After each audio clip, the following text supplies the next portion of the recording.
Welcome to another edition of Issues with JIDE. Here we'll talk about actions and inactions of those who shape our political and national landscape and how these impact us positively or otherwise. I'm Ibrahim Shita. Today on the show, Labour mobilizes for protests over nationwide hunger. In the course of the program, we take your questions, but first, subscribe to our YouTube channel and drop your questions in the comment section.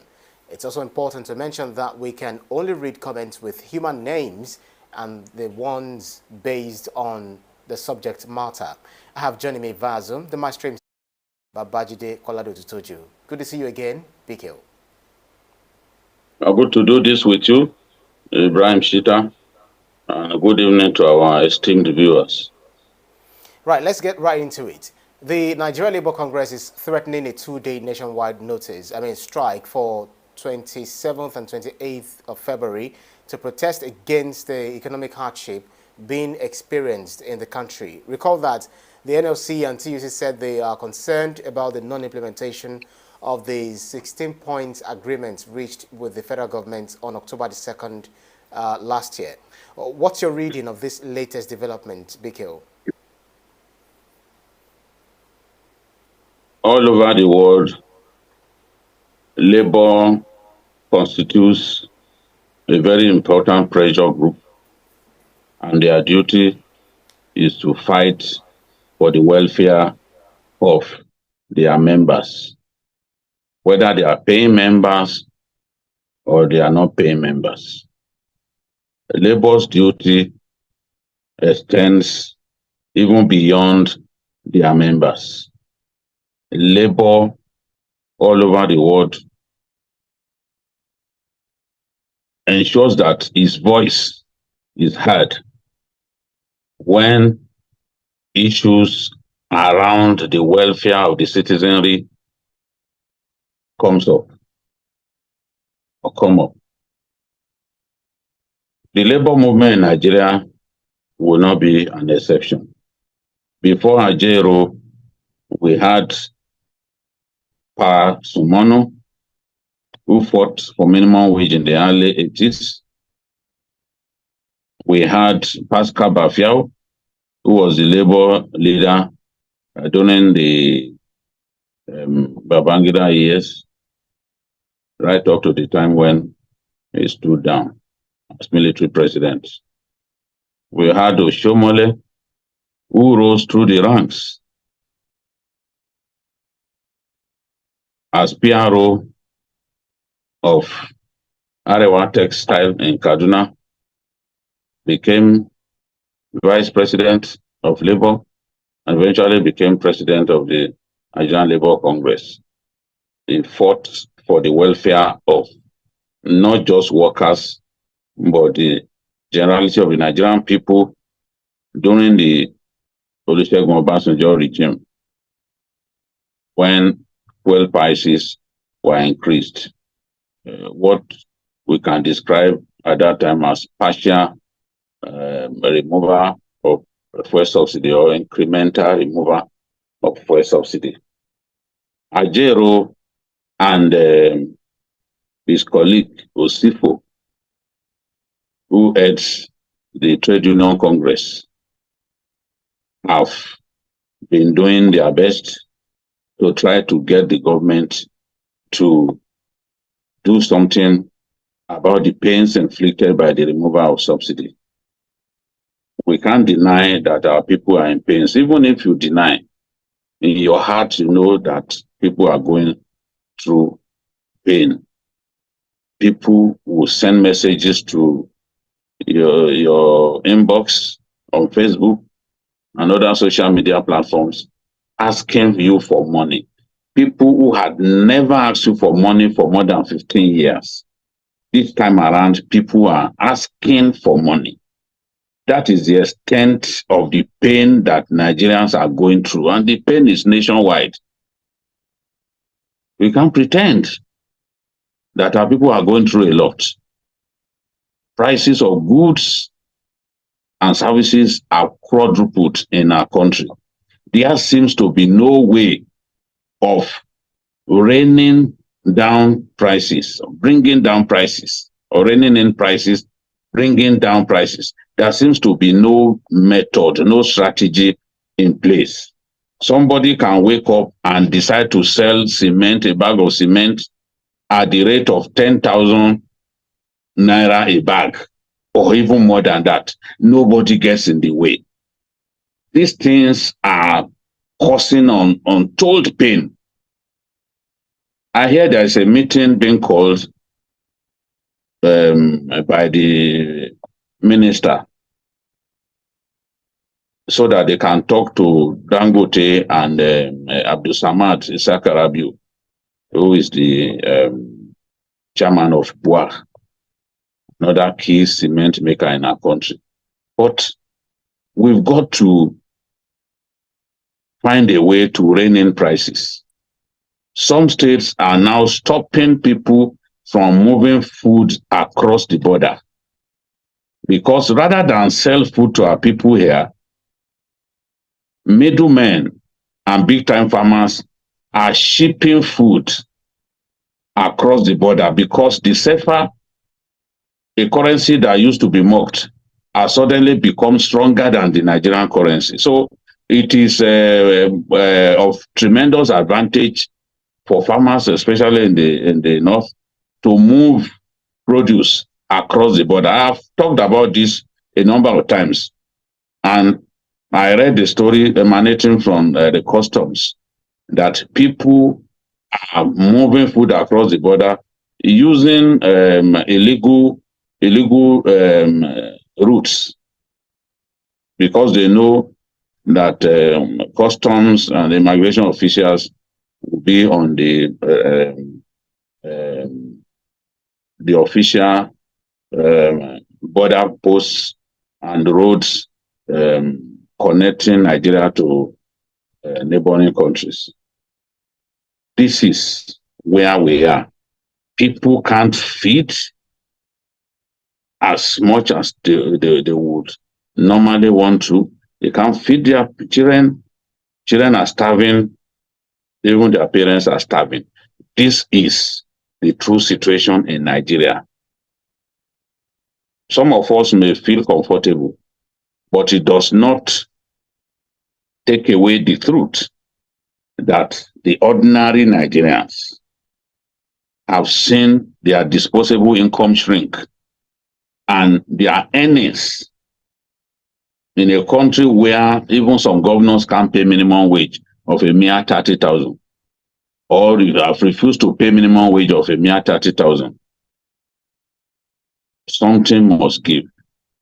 Labour has been trying to force the hand of the federal government, and at this stage, let us look at some of the demands that Labour made back then, which were deposited with the court, prompting Labour to stop the strike at that time. Wage award of 35,000 only to all federal government workers beginning from September till when a new minimum wage is signed into law. The evidence on ground is that this wage award has not been paid every month. Now the Minister of Labour is saying, don't worry, don't go on strike.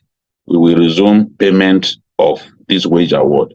If you made a promise that you will pay this wage award every month, then it makes sense to pay it. Not paying it, going against the promise that you made, amounts to provoking labor. This is the way I see it. A minimum wage committee to be inaugurated within 1 month from the date of agreement. That minimum wage committee was not inaugurated within 1 month of the date of agreement. It was just inaugurated some days back. Tax incentive for private sector and the general public. I'm not sure about the implementation of this agreement, and I've not been able to get sufficient proof that indeed that has been done. Outstanding wages of tertiary education workers in federal education institutions to be referred to Ministry of Labour. I have no idea where they are on that, but I have my doubt that it's been fully implemented. Increase distribution of fertilizer to farmers across the country. This has not been fully implemented, if at all. FG to urge states to get FG to urge states through the Nigerian Governors Forum to implement wage awards to workers in states as well as local government workers. Some states are doing this, others have bluntly refused. I wouldn't know why. Maybe the federal government didn't do enough to convince these governors to make these wage awards. I mean, these are governors who have bluntly even refused to do something to mitigate the pains that people are going through. They got money to distribute palliative grains. A good number of them have bluntly refused to do that. Maybe they've used the money for something else and they have no shame. They are going around behaving like nothing has happened. Because they have immunity, they believe that no one can do anything about them. And the federal government appears to be powerless to get these governors to honor their obligation.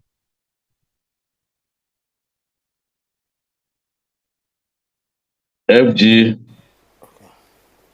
to pay 15 million to vulnerable households from October 2023. To pay 25,000 to 15 million vulnerable households from October 2023. Again, this has not been fully implemented. I saw the former minister flag off something like a conditional cash transfer in Kogi State. That's the minister who is on suspension. So, sorry, the suspended Minister of Humanitarian Affairs flagged off something similar to conditional cash transfer. But in terms of honoring the agreement to pay 25,000 to 15 million vulnerable households across our country from October 2023, nothing concrete has been done. There is a need on the part of the federal government to show greater seriousness. This is a serious business of state. We don't want Nigeria to be pushed into violence, the kind of violence that we saw during the EndSARS. That's not what we want to see. The minimum the government can do is to honor its agreement with labor. Nigerians are angry, and any little trigger will push us to unbearable, violent convulsions. That is not what we want to see. We want the government to respond to labor's concerns, ease the pains of our people. There are still other demands, but these are the key ones that I want to talk about. There are still other demands. The point that I'm making is you cannot blame labor for attempting to protest. Many workers can't afford 3 square meals anymore. They belong to labor. Yes, you could argue that labor accounts for just 5% of the Nigerian population. But that 5% is significant in terms of the influence that their leaders wield. So this is where we are. We've got to move to improve security so that we can have increased agri production. We've been deceiving ourselves about agri production for years. When Egypt decided to discourage farmers from planting wheat, because wheat requires a lot of water. I mean, from planting rice, because rice requires a lot of water. I encourage them to move into wheat production as well as other farm produce. Nigeria began to praise itself. Nigerian leaders began to celebrate during the last administration that we had become the biggest rice producer on the continent. The only reason we overtook Egypt was because Egypt told farmers to de-emphasize planting of rice in favor of wheat and others because of the acute water shortage. But in our country, we have water in abundance. The climate is friendlier. We have arable land in ample quantities. But lazy governors are not doing their best to energize agri-production. And the promise that government made that is going to cultivate 50,000 hectares of land has still not kicked off. After several months. So we've got to be more serious about agri-production. If China can feed itself, if India, which is now the most populated country in the world, can feed itself, Nigeria should be ashamed that it cannot feed itself. And the reasons are obvious. Government at all levels are not doing enough. Yeah. We need to protect our people better so that they can have access to their farms and won't have their farms taken over by bandits. We've been too lenient against bandits and terrorists. We've been too lenient. Now we can see the negative impact they have on food production. That's right. So government must do its best to address these concerns and not wait until labor calls Nigerians out for a nationwide protest. Because if labor tries to do that, chances are that labor will get tremendous support from a people who are very angry, who are hungry. Even some of us who are not in government have been blamed as if we are the ones who caused the problem, as if we are the ones who remove subsidy. Yeah. So you can imagine that at this time, the people are angry. Yeah. It won't be difficult for them to come out and protest. So the government has to move quickly. That's right. And when the president sets up committee, let me just get this word in. When the president sets up committees, he has to put people there who will do the job. He keeps putting the same people in some of the critical committees, and some people are notorious for not even delivering. So the president has to find the right people, and the right people are not necessarily the people around him. You get my point, Ibrahim? That's right. That's right.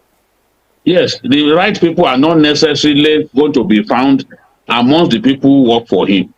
Nigeria is a nation of an estimated 200 million people.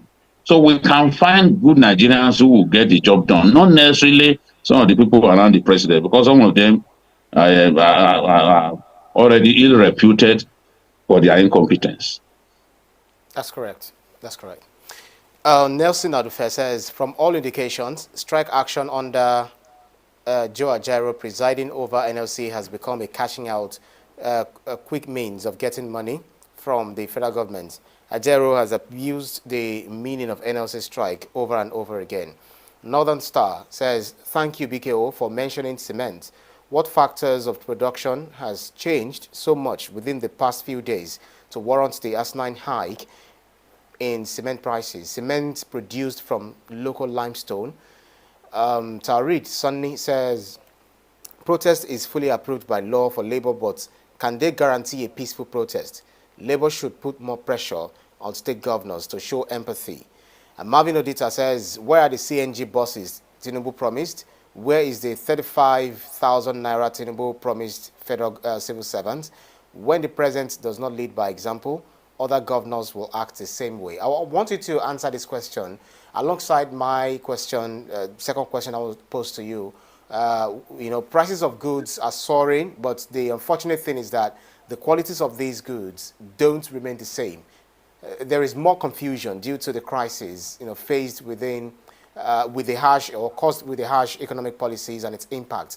What low-hanging fruits can the federal government pluck to address these issues in no distant time? I think that we have to find a way, and this is where the governors come in.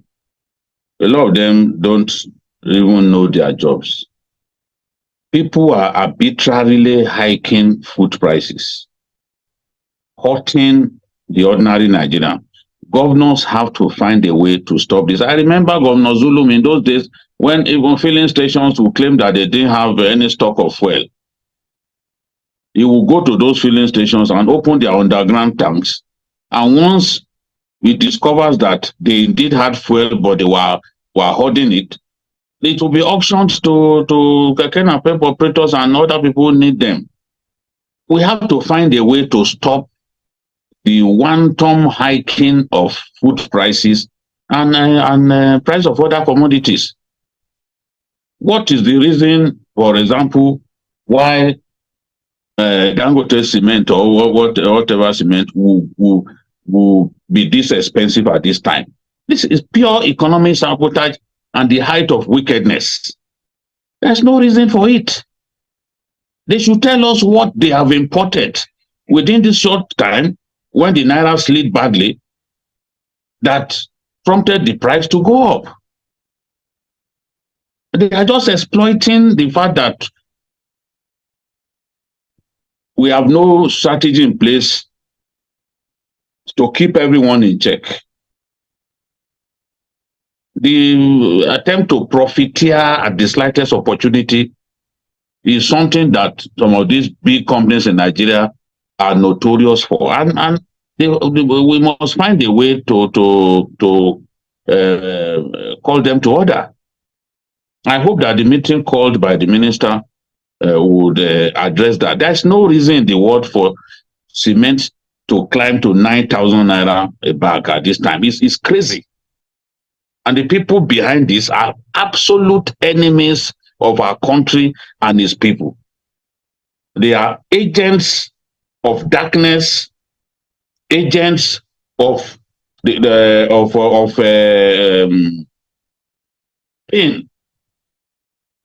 They are enablers of pain on our people. There's no reason for that. And these are companies that the Nigerian government continues to patronize for their construction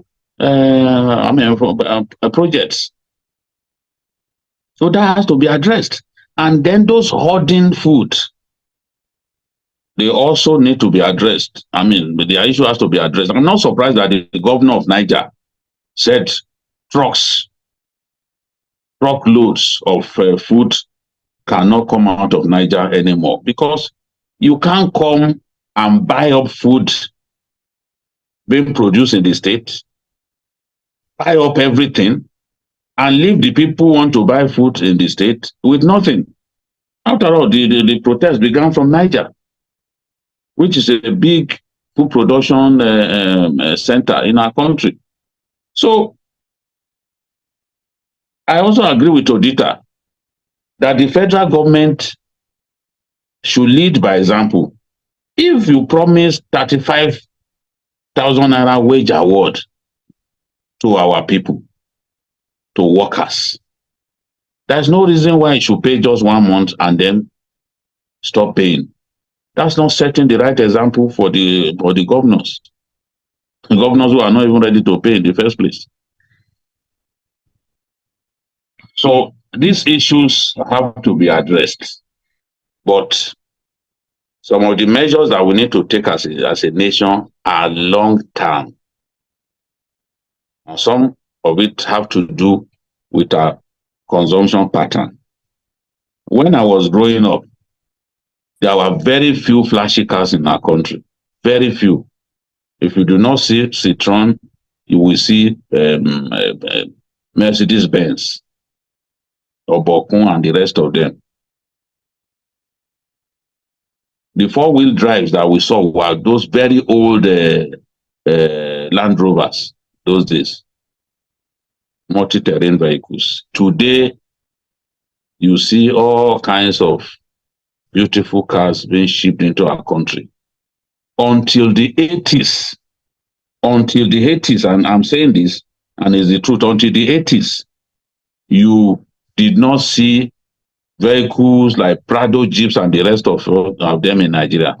Until the 80s, even late 80s. Today, once a beautiful car is produced, it's coming to Nigeria, where people have stolen so much money and converted what they've stolen to dollars. Now, the hunger for the dollar in our country has precipitated so much pain. We have to criminalize transactions in dollars in our country. I'm surprised that some of the so-called critics in our country who have lived in other lands are not talking about this. You can't go to South Africa and attempt to spend the dollar. Even if you attempt to spend it, nobody will take it from you, except in the duty-free shops. That's correct. And you can't change currency in South Africa without your passport being taken. A record will be made. Today, the South African rand is very strong against the dollar. They are a country that produces, and the currency is stable. In our own country, we are not interested in production anymore. A lot of the companies where we used to produce for export, their warehouses have been turned to churches. Something must give. We can hit our heads against the wall. We can protest from now till tomorrow. If we do not take certain steps, even if we try to mitigate this pain, it will only be for a time. We must commit to production on a big scale. We must commit to exporting our valued goods, because it was like that in the 70s and 80s when our currency was stronger than the dollar. Yeah. But today, what are we producing? That's right, BK. Because of our time, let me quickly squeeze in 2 comments, and then I'll ask you the final question. Just everything in less than 3 minutes or thereabouts. Nelson Wilfred says, how come everyone is just directing their criticisms towards the president when the governors are just sitting there doing nothing, even with the increase in the federal allocations to the states? Femi Bobade says, BKO, you are back to the position you used to be, that endeared us to you. Well, maybe that endeared us to you, he meant to say, on the side of the people. God bless you. This says, my name is Maxwell Inegbe Noise. Babajide, I want to seize this opportunity to say a big thank you for the great job you are doing. And Keshiro Fatimat, which is the question I wanted to respond to as we go home. We have less than 2 minutes. Federal government should look into cement price, other commodities, and I think it's time for price control in Nigeria. We are the problem of ourselves. How do you respond to this quickly? Do you think federal government should, work on the price control, as suggested by? We've got to do that. We've got to do that. We've got to do that. I heard that during their meeting, the president and the governor said the price control was not necessary. Well, if they can achieve the aim of keeping rapidly rising prices in check without having to set up price control board, fine. But we can't fold our arms and watch people hike prices like mad people the way they are doing now. We can't keep quiet, because some of the things that their prices are skyrocketing have nothing to do with dollar or even petrol price going up. It's just people responding to what they see others doing. And because it doesn't appear like anybody has a duty of checking them, they are just doing what they like. What will Dangote, for example, and his middlemen, what will they profit from the pains of the Nigerian people? What will they profit? The bulk of the raw material for cement are here in our country. They are here in our country. Gypsum, limestone. So at what point did they now produce cement with some raw material brought into the country that suddenly took the price to that level? They've got to talk to these people. I mean, the sheer madness, some of what we are seeing. We have to tell ourselves the truth. It's sheer madness. Tomato price going sky high. Is that also to be? Is the dollar also to be blamed for that? No. The things that we produce here do not have to be that costly. It's because we have a habit of exploiting fellow Nigerians. During Ramadan, you see people increase the price of sugar. You see them increase the price of millet. Things that Muslims need to break their fast. Oranges, you see them rapidly increasing the price just to exploit innocent Muslims trying to break their fast in obedience to Islamic injunction. So this has to stop. People blaming, talking about another message that you read, people blaming the president alone for this. They are just trying to say, okay, we told you that he cannot do it. Now you can see what has happened. Blaming the president alone will not solve the problem. Governors have a role to play. You are leaving the governors, they are even refusing to pay minimum wage of ordinary 30,000 naira. Governors who are receiving more than 3 times what they used to receive, they are refusing to pay minimum wage, and you are not challenging them. You think it's fair.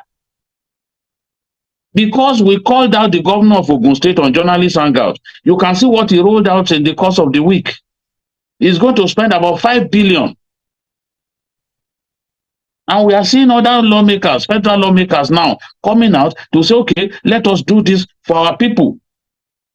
Because they were called out. You sit there, you refuse to talk about your governor. Your governor sits in Abuja doing nothing. And since security in his state is taking no steps to address it. That's right. Is Wike not a governor in another way? Look at the way Wike has responded to insecurity in Abuja. He brought out money that if you can catch 2 notorious kidnappers, you get paid. They moved in, they got them. That's how to be an action governor.